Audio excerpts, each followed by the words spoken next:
Hello friends, आज का हमारा कुछ इंपॉर्टेंट क्वेश्चंस और कुछ इंपॉर्टेंट टॉपिक आइए डिस्कस करते हैं। तो question first is what is the volume of the curve between the ordinate 0 to 4 around the curve x equal to y। यानी कि आपको ऑर्डिनेट मतलब y की वैल्यू दे रखी है 0 से 4 और जो कर्व है वो क्या दे रखी है x इक्वल टू y। तो जब आपको वॉल्यूम निकालना हो कर्व का तो आपका फॉर्मूला क्या रहेगा, y equal to pi integration a से b एफ एक्स का whole square into D x.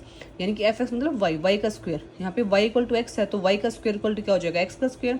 तो वाई इक्वल टू पाई 0 से 4 जो आपकी यहाँ पे इंटीग्रेशन की लिमिट दे रखी है 0 से 4 और वाई की जगह आप कर दोगे एक्स स्क्वायर डी एक्स और आप जब इसका इंटीग्रेशन करोगे एक्स स्क्वायर का तो क्या होता है, एक्स की पावर एन का इंटीग्रेशन क्या होता है, एक्स की power N plus one upon N plus one. यानी कि पावर में एक ऐड करते हैं और नई पावर से डिवाइड करते हैं।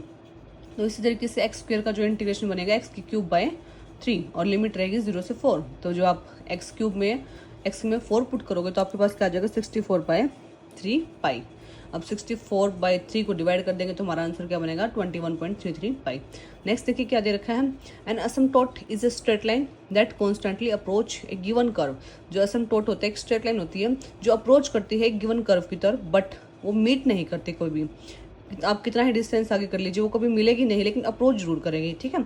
अगर दूसरे शब्दों में बोलेंगे other words asymptote is a line एक ऐसी लाइन होती है that a curve approach as it have move towards infinitely. यानी कि वो अप्रोच करती रहेगी, जितना आप उसको आगे मूव करोगे वो अप्रोच करेगी बट वो कभी भी उससे मीट नहीं करेगी। An asymptote is a curve is an asymptote of a curve is a line एक लाइन होती है that is tangent to the curve at a point at infinity, ठीक है। नेक्स्ट देखिए क्या है, एक टेंजेंट टू द कर्व क्या होते हैं, इनफाइनाइट पॉइंट पे, पॉइंट एट इन्फिनिटी पे। नेक्स्ट देखिए क्या है, जैसे क्वेश्चन दे रखा है आपको ए की वैल्यू दे रखी है 3i कैप प्लस जे कैप और के कैप और बी क्या दे रखा है 5i कैप प्लस जे कैप माइनस के कैप और सी क्या दे रखा है आई कैप प्लस जे कैप माइनस के कैप। अगर आपसे पूछो वॉल्यूम ऑफ पैरेललोग्राम और ए बी सी यहाँ पे क्या है साइड्स और पैरेललोपॉइड्स हैं तो आप कैसे निकालोगे, डायरेक्ट इनका क्या कर दोगे डिटर्मिनेंट कर दोगे।